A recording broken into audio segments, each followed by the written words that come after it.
So I've had another fun week. Uh, my girlfriend is in a hospital, but not the Band-Aid hospital. Uh, she's in mental health hospital. Um, how can I put this without saying everything? Um, she's bipolar and a little schizophrenic, which I'll get to here in a minute. And unfortunately, she hasn't been taking all of her medications like she's supposed to. Uh, like she'll wake up in the morning, get the kids off to school, come back home or whatever, and go back to sleep. She's supposed to get back up around 8 and 8:30 to take her medications. Alarm on her phone goes off. She'll shut it off, go back to bed. I work second shift, so I'm dead to the world until noon because I can't go to bed until 3 or 4 in the morning. So I didn't know she wasn't taking all her medication.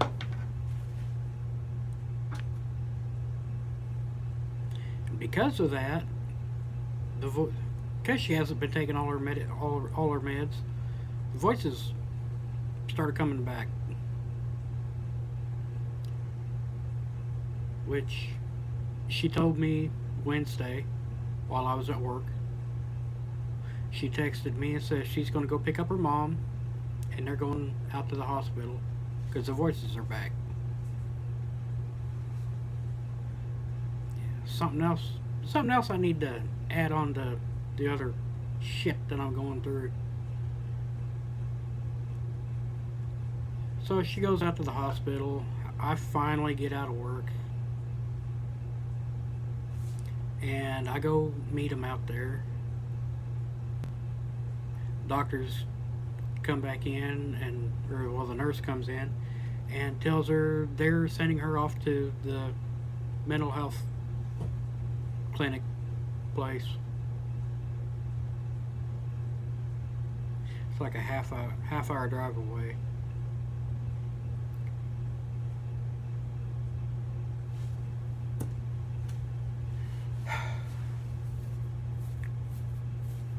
Now, the reason the voices came back, she's stopped taking her medication. The reason she's on that medication is because of her sperm donor, her sperm donor dad, which she said, in her words, he's not her dad. Her dad is married to her mom, which, yeah, I will agree. My hat's crooked.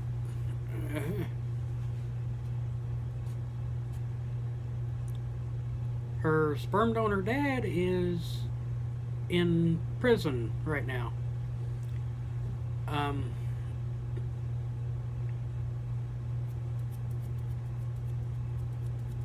Not exactly sure how to say it, but y'all are going to figure it out anyway.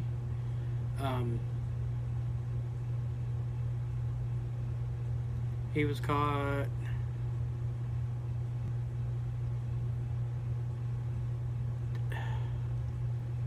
being inappropriate with a child. I'll just say that. Y'all figure it out. This is the second time that he's done it. The first time was with my girlfriend when she was younger. This is her sperm donor dad. Just keep in mind, with his own daughter,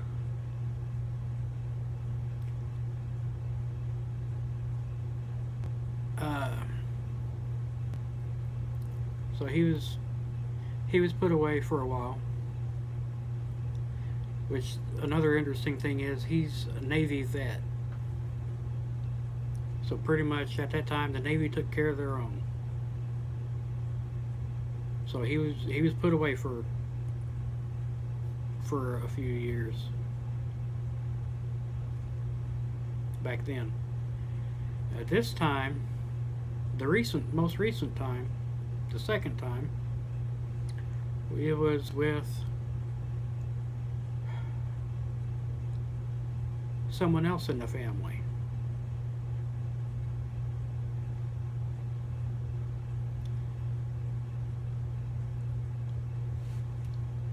They caught him. He says, "It's true. I will gladly go to jail." So they threw him in jail. So he's going to be gone for a while still. This was like 5 years ago ish.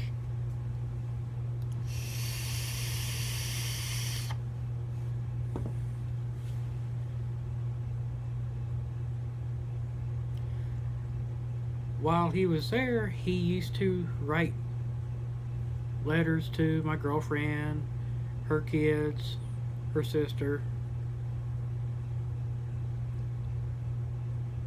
"Oh, I miss you. Come up and see me," stuff like that. Which I'll tell you right now, there are at least 4 people who will make sure that'll never happen again. If he does get out. If he gets out. There are 4 people that will make sure that he never comes around this area. Because we're not gonna go through this again. For me, the weird part is, or not the weird part, it's yeah, it's a weird part. He's a vet. On one hand, I want to shake his hand and say thank you for your service to the country. Sorry, I'm shaking the phone. I want to shake his hand and say thank you, you know. But on the other hand, I want to punch him right in the mouth and tell him to get the hell away. And to stay gone.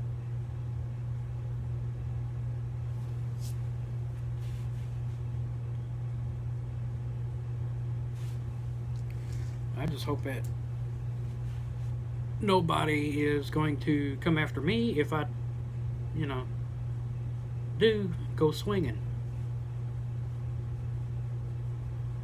You know.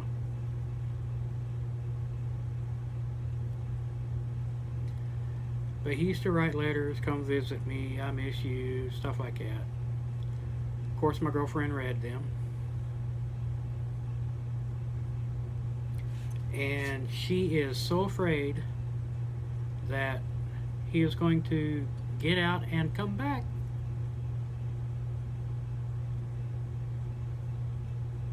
That's what's triggering these problems she has now. The schizophrenia and stuff. And her dad told me, her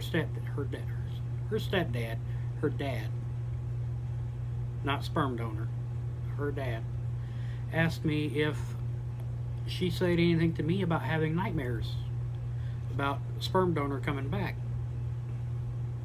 And I says, no, she hasn't told me anything like that. So she's been having bad dreams about this. And she hasn't been taking her medication.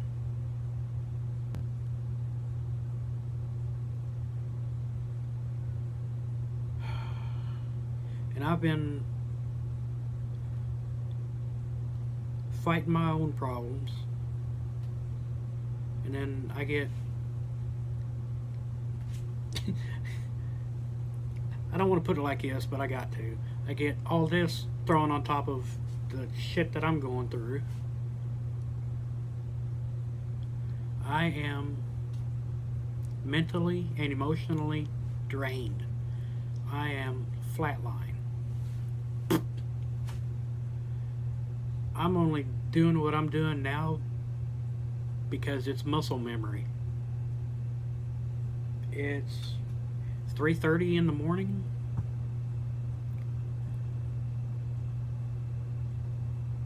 I can't go to bed yet. I want to. I am exhausted. I about fell asleep taking my daughter home earlier.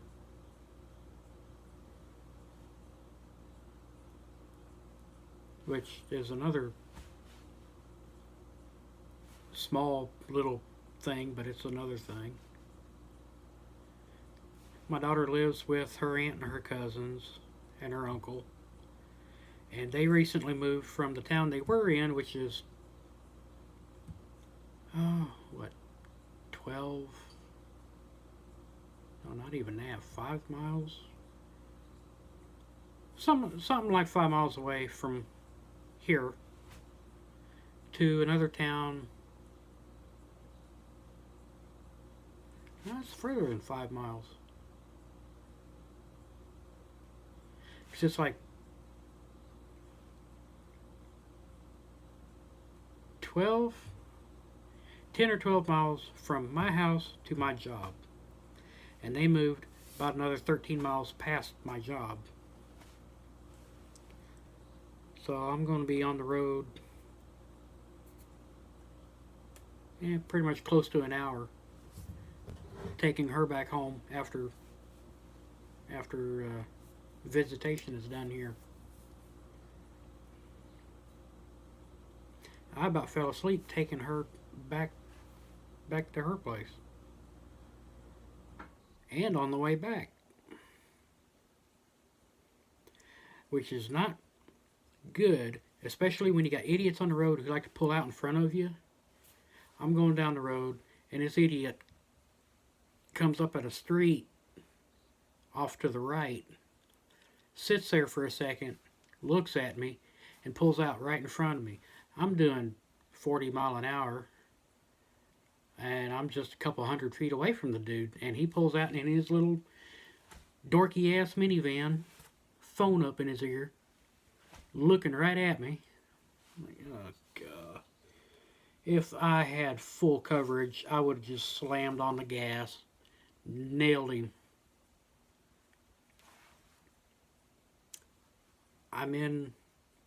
It's easier and easier for me to get into my I don't give a fuck attitude. And shit like that does it. Idiot people I gotta deal with at work does it. They're how can I say it without saying it? My area at work, there's a certain way you do things. You know, something comes down the line, you pick it up, and it either goes here or it goes here. And it's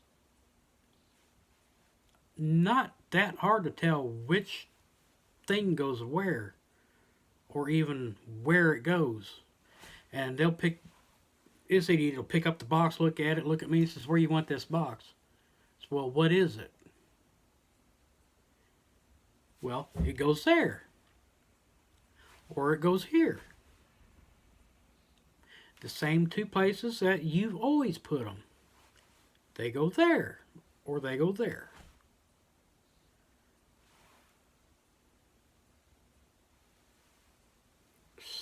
Stupid people at work. I swear to God.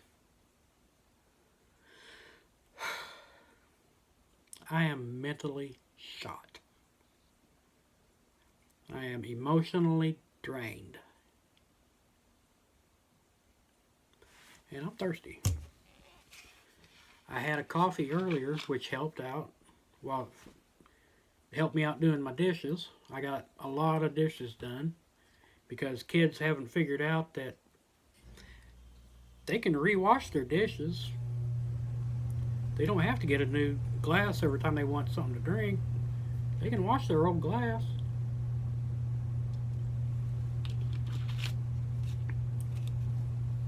They haven't seemed to figure that out yet. And they're old enough to know better. So I spent today cleaning up messes, doing someone else's dishes, all while watching an almost 7-year-old who is like ADHD, bouncing off the walls. It ain't fun. It ain't fun being me.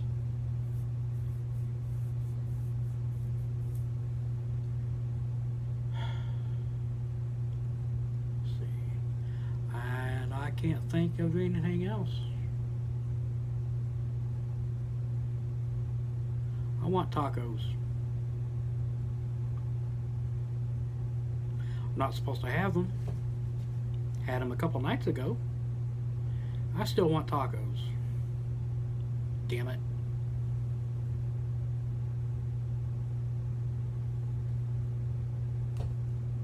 Until next time, I guess.